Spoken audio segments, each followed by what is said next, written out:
There is a moment in every life when silence becomes deafening, when the noise of the world fades, and what's left is the sound of your own soul whispering a question so ancient, so raw, it shakes the bones of your existence. What are you here for? Not what you've been told to want, not what you've been sold, but what burns inside you when you strip it all away. That is the birthplace of vision, not a passing thought. Not a wish, but a relentless, white-hot image of the life you're meant to build, etched in your mind with the fire of obsession, backed by the calm fury of purpose. Napoleon Hill called it a definite chief aim. Earl Nightingale called it the strangest secret. But the truth is, it's no secret at all. It's been whispered by every great titan who ever walked this earth: Carnegie, Lincoln, Edison, Disney, Ford. They didn't hope. They knew, they didn't guess.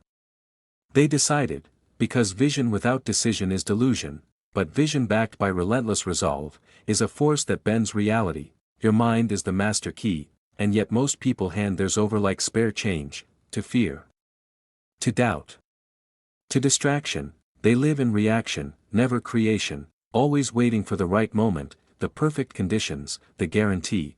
But those who shape history, they move before the world says yes. They don't wait for the storm to pass. They walk into it with eyes wide open and vision sharpened by adversity, because here's the truth most can't handle: the world will test your desire, it will laugh at your dreams, it will put mountains in your path not to stop you, but to see if you're serious, and when you climb anyway, bruised and breathless, you become something unshakable. Belief is the soil, every thought you plant there takes root, doubt is a weed. It grows fast, feeds on fear, and chokes your potential, but belief is different. It must be cultivated, it requires discipline, repetition, faith. Henry Ford once said, "Whether you think you can, or you think you can't, you're right." And he wasn't being poetic, he was stating law. If you do not believe in your own power, no strategy, no mentor, no miracle can save you. But if you do, if you can close your eyes and see the life you want, vividly, daily, completely, and speak to it as if it already exists, then the universe begins to respond.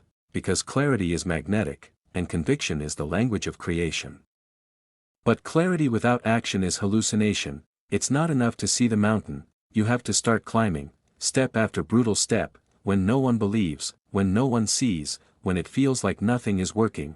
This is the price of greatness: repetition without applause, working in silence, failing forward, refining the vision daily, while the world sleeps. Edison failed 10,000 times before the light bulb. Walt Disney was told he lacked imagination. Lincoln lost more elections than he won, until he changed the course of a nation. But none of them saw failure, they saw feedback. They didn't stop because it was hard, they knew it was supposed to be. They didn't chase comfort, they chased purpose. Discipline is the bridge between thought and result, not passion. Passion fades, not motivation. That's a sugar high. Discipline is doing what must be done, when you least feel like doing it. It's waking up at war with your lesser self, and winning, again and again, because you don't rise to your goals, you fall to your standards. And if your standards are vague, emotional, or negotiable, so is your destiny. Write it down.